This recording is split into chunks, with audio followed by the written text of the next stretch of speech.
እኔ ጠንቋይም አይደለሁም ምንም አይደለሁም። መረጃውን የቀማሁት ከራሱ ከብልጽግና ስር ነው። ብልጽግና ጦርነቱን ለመጀመሩ የኔ ፌስቡክ ማረጋገጫ ነው ለሁላችሁ። የኔን ፌስቡክ ግቡና ቶሎሳ ይብሳ ይላል። ገብታችሁ ማየት ትችላላችሁ። መቼ ቀን ነው? ሐምሌ 28 ነው ጦርነቱ ይጀምራል ያልኩት። ዛሬ ሐምሌ 25 ነው። ሐምሌ 25 ጦርነቱ ተጀምሯል።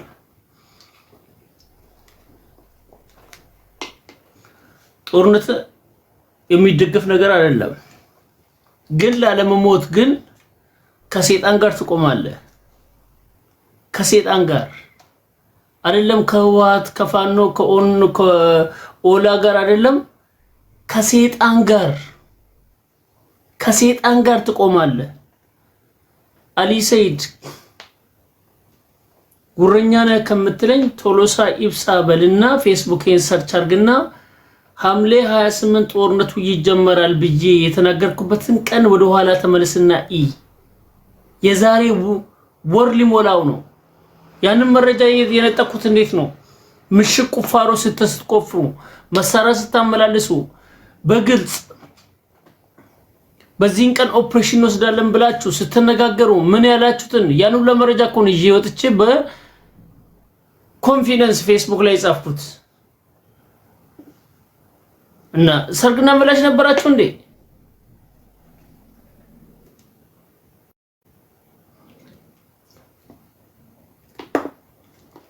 አሁን እንኳን ሞታችሁን እናያለን። አሁን ሞታችሁን ልናይ ነው። ብልጽግናዎች እንደገደላችሁ ሁሌ እንደገደላችሁ እንዳረዳችሁ አርዳችሁ ገላችሁ ትመጡና ግጭት ነው ትሉናላችሁ። አርደ ገለህ ምን ብለህ ፎቶውን አምጥተህ ለማስፈራራት ታሳየናለህ። ሰርቃችሁ ምን ብላችሁ ቤት አቃጥላችሁ ምን ብላችሁ ለመሬት ወረራ ምን ትለናለህ? ወኋላ አቃብላችሁ ወይ ትላለህ። ይሄንን ነው ህዝቡን ስትሉት የነበረው። አሁን ሳትበሉት ነው እንግዲህ ልትሞቱ ጫፍ ላይ ያላችሁት። አንድም ካድሬ ከዚህ በኋላ ተመዝግበዋል። የትኛውም ካድሬ ዋጋ ይከፍላታል። በ8 ዓመት ውስጥ ሀብታም የሆኑ ጠቅላላ ሁሉ የማን ገንዘብ እንደሆነ ተለይቶ የጻፈ ነገር ስለሆነ ሁላችሁም ወደ ድህነት ትገባላችሁ። ድህነት ብቻ አይደለም እስር። በ8 ዓመት ውስጥ ባለ ሀብት የሆንከው ሁሉ መኖሪያ ቃልቲ ይሆናል ማለት ነው። እንኳን ሀብታችሁን ይዛችሁ ልትቀመጡ አይደለም መንገድ ላይ አትሄዷትም። ለምን? ይሄ ሁላ ህዝብ ሲገደል መዋጮ ሲያዋጣ የነበረው የገበሬ መሬት ሰብስቦ ሽጦ ምን ብሎ ሀብታም ሆኖ ይሄ ሁላ ህዝብ እንዲገደል ያደረገው ባለ ሀብቶች ናቸው። ከአብይ ጋር ቆሞ መዝግበን ይዘናል። ስለዚህ እናንተም እጣፋንታችሁ እየመጣ ነው። ቶሎ ቶሎ ብሉት እያላችሁ ነው ባለ ሀብት ይሆናችሁ። ከዚህ በኋላ በተለይ ደግሞ በዚህ ሰዓት ላይ መዋጮ የሚያዋጣ አንድ ባለ ሀብት ካለ ንብረት ወደ አመድነት ይቀየራል። አብይ ሳይወርድ ራሱ አብይ ሳይወርድ ንብረታችሁ ወደ አመድነት ይቀየራል። አይደለም አብይ ከዚህ በኋላ ገንዘብ የለውም የሚዋጋበት። ኢማራት እድሜ ለኢራን እድሜ ይስጣትና ኢራን እድሜ ይስጣትና ኢራን አንስታ ኢማራትን መቀጥቀጣ ለኛ ለኢትዮጵያኖች ሰርግና ምላሽ ሆኖ አብይ ተዳክሞ በሁሉም አቅጣጫ አብይ ተከበዋል። ለኛ ሰርግና ምላሽ ነው የኢራን ኢማራትን መቀጥቀጥ። ነው ኢራንና አሜሪካ ወይ እስራኤል እያልኳለሁ አይመለከተኝም ስለ እስራኤል። ኢራን ግን ነፍሳችንን አስደስታለች። ቀና ብለን እኩል ፓወር ይኖር በተለይ በሱዳን ላይ የሱዳንን ህዝብ እረፍት አገኘ። በቃ የምስራቅ አፍሪካ ህዝብ በኢማራት ነው የተቀጠቀጠው። ኢማራት አሁን በኢራን መቀጥቀጦ ለኛ ሰርግና ምላሽ ነው። ሰርግና ምላሽ ነፃነት ፈላጊዎች አሁን ተራው እናንተ ነው። እናንተ በራሳችሁ አልቅሱ ያላችሁ ነው። አሁን ካድሬዎች ማናችሁም እንግዲህ የጊዜ ሁኔታ ነው እንጂ መኖሪያችሁና ማደራችሁና የመጨረሻ የህይወታችሁ ቃልቲ እንደሆነ እርግጠኛ ሆኜ እነግራችኋለሁ።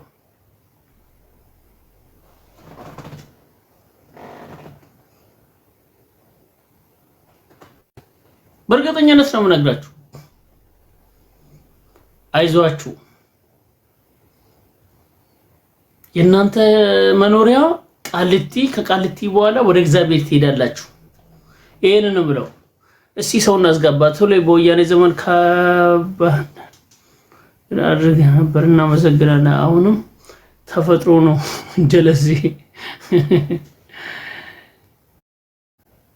ጅላጅል ደግሞ ጋር ለምናምን ጅል ሄድና ለአብይ ንገረው። አብይ ነው በካልኩሌት አማራና ትግሬን ለማጋጨት አማራና ኦሮሞን ለማጋጨት ሄድና በብሔር የቆመውን አብይ አህመድ ንገረው። ያን ወራዳ አብይ አህመድ ማለት ነው። ሚዲያ አስቀምጦ አሚኮን አስቀምጦ እኛኮ አለ እኛኮ ነን እንጂ ወልቃይት ጠገዴን ያዝነው ፋኖኮ ወልቃይት ጠገዴን ለህዋ ሰጥቷል። እኛኮ ነን ያስቀምጥነው ሪፍረንደም ይደረጋል ዘላቂ ምናምን በካልኩሌት አማራና ትግሬን ሊያባላ አለቀ። በቃ የምታባላበት የለም። ለምን በኢቢሲ ላይ ያንን ኢንተርቪው አያደርግም? ለምን አሚኮን መረጠ? እስቲ ጭንቅላታችሁን አስቡ እስቲ። እንዲህ አይነት መሪ፣ እንዲህ አይነት ደደብ መሪ፣ እንዲህ አይነት አሳፋሪ ደብረ ማርቆስ ላይ ቆሞ አጼ ዮሐንስ ናቸው እኮ የጨፈጨፋችሁ ይላል። እንዲህ አይነት ማፈሪያ መሪ እኔ በህይወቴ ውስጥ ኒንጃ የትኛው ነገር መሪ እንደዚህ አይነት ማፈሪያ መሪ የላትም። እመራለሁ የምትለውን ህዝብ በካልኩሌሽን የሚያጋጭ የሚያባላ የሚያገዳድል ዴታ አይነት ከፋብለ ግዛ እኮ አትሊስት ደብቀህ ነው እኮ እመራለሁ የምትለውን ህዝብ አጼ ቴዎድሮስ እንዲያርጎ አማራን ጨፍጭፎ ምን ብሎ አጼ ቴዎድሮስ እሺ ደብረ ማርቆስ ላይ ተናገረ። አማራና ኦሮሞን ከአማራና ትግሬን ለማጋጨት ከእንደገና ምንድነው ያደረገው? ካልኩሌት ሰርቶ ምን ብሎ ለምን ኢቢሲ ላይ አልተናገረም? ያንን የተንኮል ንግግሩ ለምን ፋና ላይ አልተናገረም? ለምን አሚኮ መረጠ? በካልኩሌሽን ምክንያቱም ሐምሌ 28 ነበር ጦርነቱ መጀመሪያ የፈለጉት። መረጃውን ደግሞ አስቀድመን ሰርቀን ሐምሌ 28 ጦርነቱ ይጀምራል ብለን ፌስቡክ ላይ ለጥፈንለታል። ትላንትና ማታ ንጋቱ ላይ ሐምሌ 25 ጦርነቱን ጀመረው። ተጣደፈ፣ አክለፈለፈው። ይሄው ዛሬ መከላከያው ረግፈዋል። ረገፈ መከላከያው። መርገፍ አይደለም እንደ ቅጠል ነው የረገፈው። ሰባቸው ምንድነው? መከላከያ ለመርገፉ ደግሞ የትላንትና ማታ ጦርነቱ ላይ ዛሬም እየተካሄደ ነው ጦርነቱ። ለመርገፉ የሱዳን ኃይሎች ተጨማሪ ኃይል አድርጎ ነው። የሱዳን ኃይሎች ከኤርትራ ጋር ሆኖ ህወሓት ሆኖ በበረከት እና ምንድነው ይባለው አንደኛው ወይሲ ስሙን ካሳሳትንም እኮ ስሙን አታውቁም ይሉናል።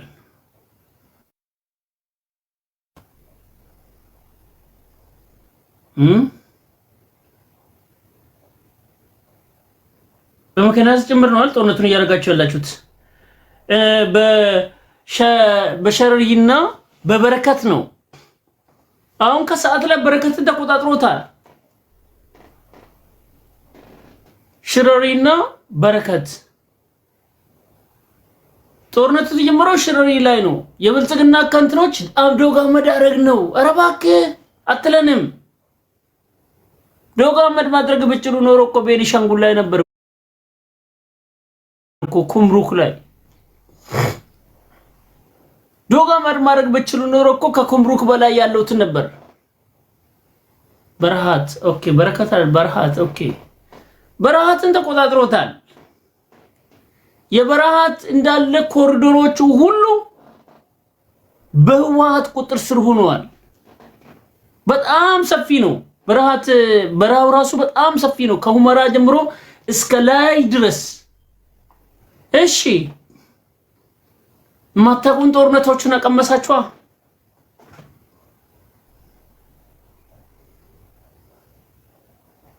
ልጆቻችን እያፈሱ ነው። ሸገር ሲቲ ኦኬ። ኦሮሚያ ላይ አፈሳው የቀጠለ ነው። የኦሮሞ እናቶችና ልጆቻቸውን ጠይቁ። ካሁን በፊት የት ሄዱ ብላችሁ ሞተዋል። አሁን ከእንደገና አፈሳው ህወሓት አፈሳ ሲያፍስ ነበር። የ16 ዓመት ልጅ ነው ብልጽግና እያፈሰ ያለው። የ14 ዓመት ልጅ ነው ብልጽግና የሚያፍሰው። ብልጽግና ማለት እኮ አራጅ ማለት ነው፣ ገዳይ ማለት ነው። ህፃናትና ደሃና እመራለሁ የሚለውን ህዝብ የሚጠላ ነው። እና ልጆቻችሁን ጠብቁ። ይሄው ነው ጅማ ላይ የተፈጸመው። ይሄ ነው ይሄው ጅማ ላይ የተፈጸመው። ላሳያችሁ አፈሳ ሲያደርጉ ጅማ ላይ የተፈጸመው ይሄ ነው። ጅማ ላይ የተፈጸመው አፈሳ ኢና ሊላሂ ወኢና ኢለይሂ ራጂኡን ኩኖ ሀደ ጉዲን ጅማና ኦሞ በየም ገንደሜ ዳቦሬ ከሰተ ጁራ ሃቲም ሞይቴ ኦፈጀፍቴ ድርቀማ ቀበኔ ጁሩ መከላከያ ጌሱ እና ጁሩ ኦፈጀፍቴ ጁሩ ኮኖ ዱካስሜ ቀበኔ ነው ጁሩ ሴሪን ጁሩ ብዬ ለብበሉ መከላከያ ልጇን ቀምተው መከላከያ ካልገባ ተብሎ በግዳጅ የታፈሱ ልጆች አንዷ እናት ራሷን አጥፍታለች። እዚህ ለሚናገረው ነገር ጨንቆታል። የበሻሻው ዱርዬ ጨንቆታል። አብይ ያ ዱርዬ ጨንቆታል። ያወረበላ ያወራዳ አሁን ሞቱን እናያለን። እርግጠኛው እነግራችኋለሁ የአብይ ሞት እናያለን በቅርብ ጊዜ። የአብይ ሞት በቅርብ ጊዜ እናያለን። የበሻሻው አራዳ የበሻሻው ብልጣብልጥ ሚዲያ እየፈለገ በካልኩሌሽን ህዝብን የሚያገዳድል ሚዲያ እየፈለገ ምን እያለ ቀጣይ ደግሞ ማን ነው እንትን የምታገዳድለው? አሁን እንኳን እድሜው አጥሯል። እስኪ ሰው እናስገባ ጓዶች። ኦኬ ማንን ላስገባ? ሻቢያን ላስገባ። ሻቢያ ሀበኒስ አስገባ። በጣም ያብዳሉ። ሻቢያ ሀበኒስ አስገባ። ያብዳሉ። ሻቢያ ይስያውና ሁለት ያብዱ። አንተ ሲያዩ ያብዱ እኮ መልስ ንግግሮች ጭንቅላት ነው የምትለውና ያብዳሉ። መጀመሪያ አንተን አስገባው መሰለህ። ሀቁ ስለምናወራባቸው ጎኖቶች መሬት ያለውን ሀቅ ነው እኛ የምናወራው። ገብቶሃል? አሁን መሬት ያለውን ሀቅ እንዴት ይቃወሙ? ውሸት እኮ አያስደነግጥም። ገባህ? ውሸት ስለሆነ ፕሮፓጋንዳ ስለሆነ አሁን እሱ ሲያወሩ ምንም የማይሰማኝ ምን መሰለህ? ብሬን ገባህ?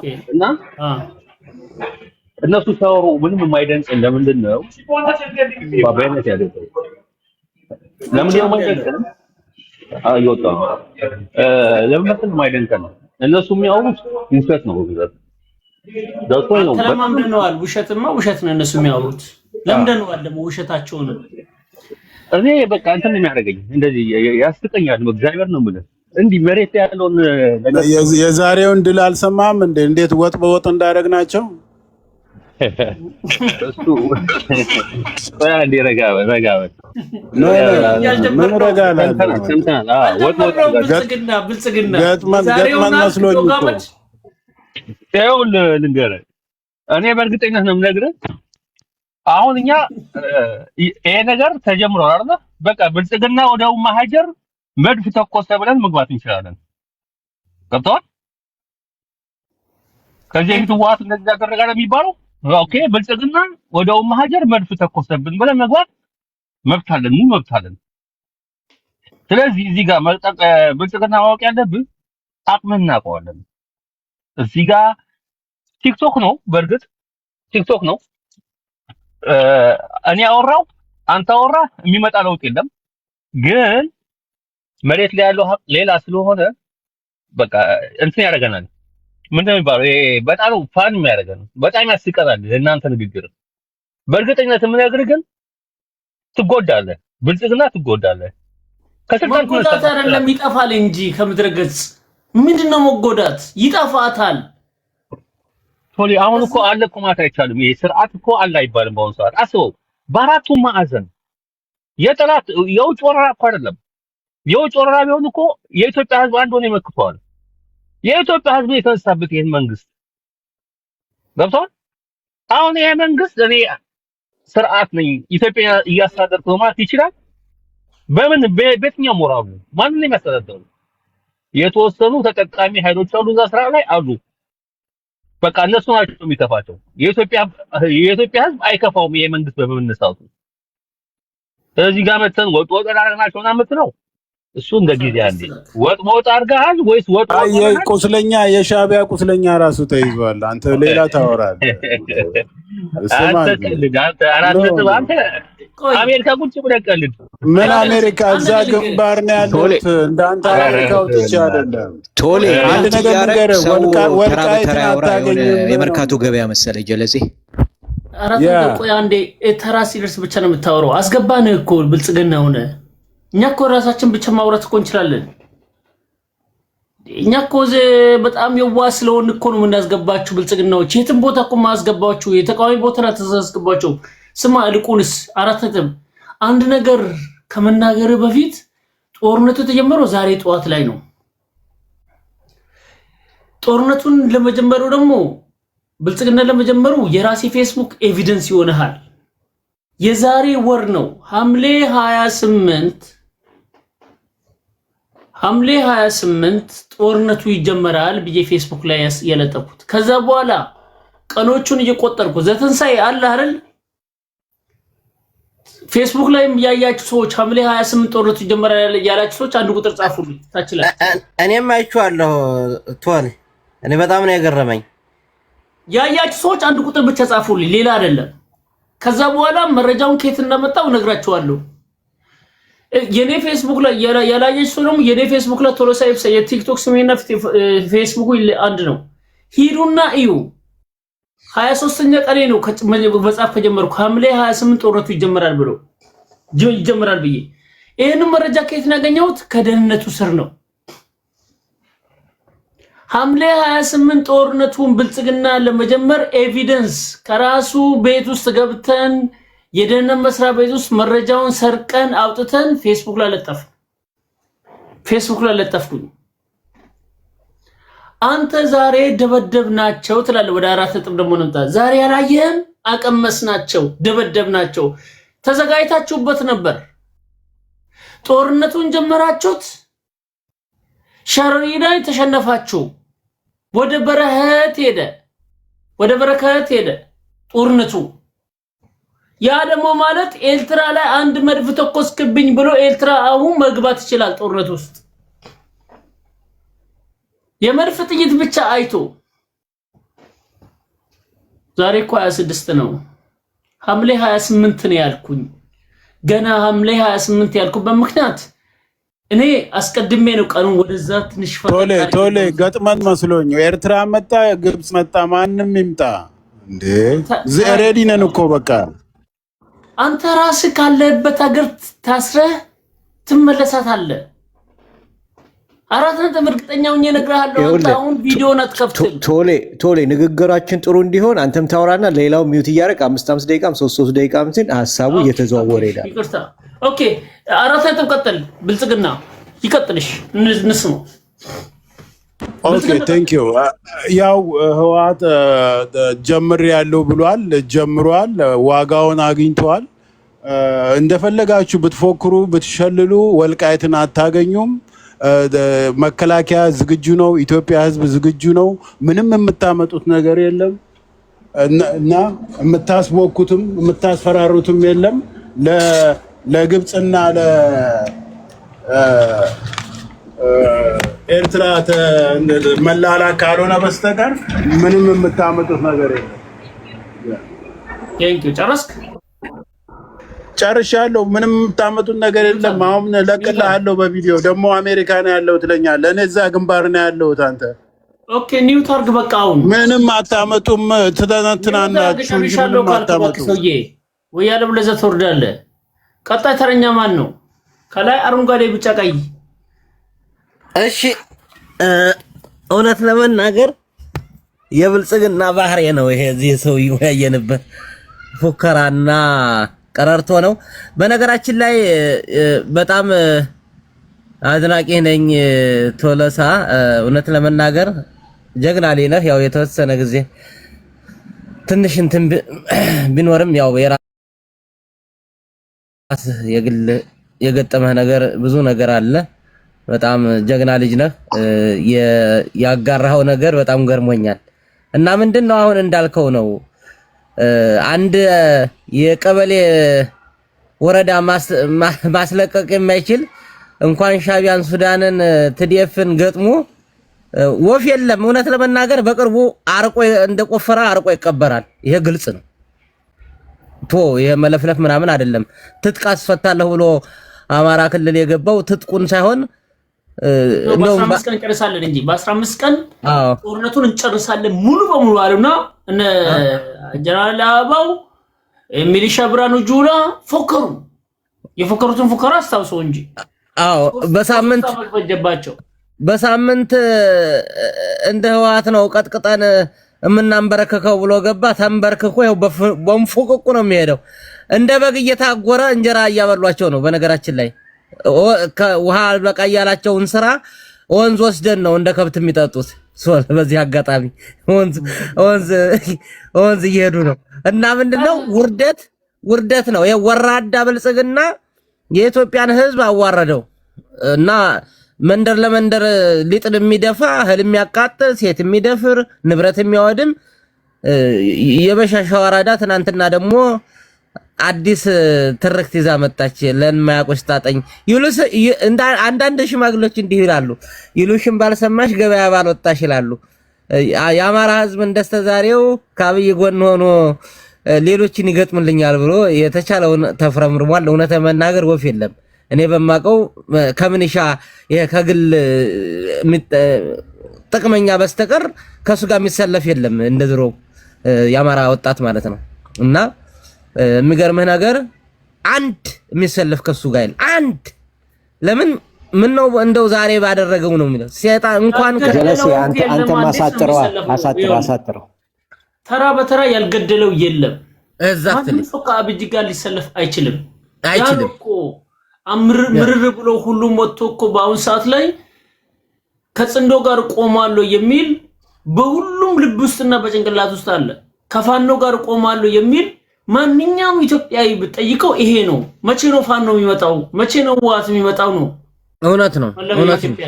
በጣም ነውረኛ የስራው መንግስት ስርዓት የሌለው ዝም ብሎ እንደ ሰፈር አክቲቪስት የሚቀባጥር ያው ነውር ነው። አሁን የኢትዮጵያ አሁን መሪ ከተባልክ እኩል ነው የምታስተዳድረው። ፍትህ ርትህ የሰዎችን በሰላም ወጥቶ የመግባት ህግን የማስከበር ምናምን ስርዓት አለ። አሁን ይሄ እኮ ሰውዬ እጅግ ጨካኝ ከሙስሊሙም ከክርስቲያኑም የማይበጅ ነውረኛ በጣም ጨካኝ ደግሞ አይደለም። ተወርጀበታለሁ ዘሬ ናቸው ለሚሉ ሁሉ የማይሳሳ ከዚህ ቀደም ጓዶቹን ሁሉ የካደ ካዲ ነው። እውነት ለመናገር የአማራን ልዩ ኃይል ወይም የአማራ ፋኖን መክዳቱ አይደለም የትካጠጉ ያሉትን እነ ለማን ሁሉ ከርቷል። በነገራችን ላይ ወደፊት ያመጡት እና አምባቸው ነው እንደውም ጠቁሞ የመረጠው የበላው እሱ ነው። ሰዓረንም በጣም ጀግና ለኢትዮጵያ የሚበጅ ጀነራል አገር ወዳድ እሱ ነው የረሸ ነው። እና ለማያቆስ ታጣይ ትናንትና ቀባጠረ። ለማንኛውም ዛሬ ጀምሮታል። መቼ እሱ ደግሞ ወይ ይፈረጥጣል ወይ ይያዛል። አያመልጥም። እዛው አሉ። በነገራችን ላይ እየፈቱ አዲስ አበባ ገብተዋል። አያመልጥም። እንግዲህ እናየዋለን። እሱ ማውራት አያስፈልግም። ሶለ አመሰግናለሁ።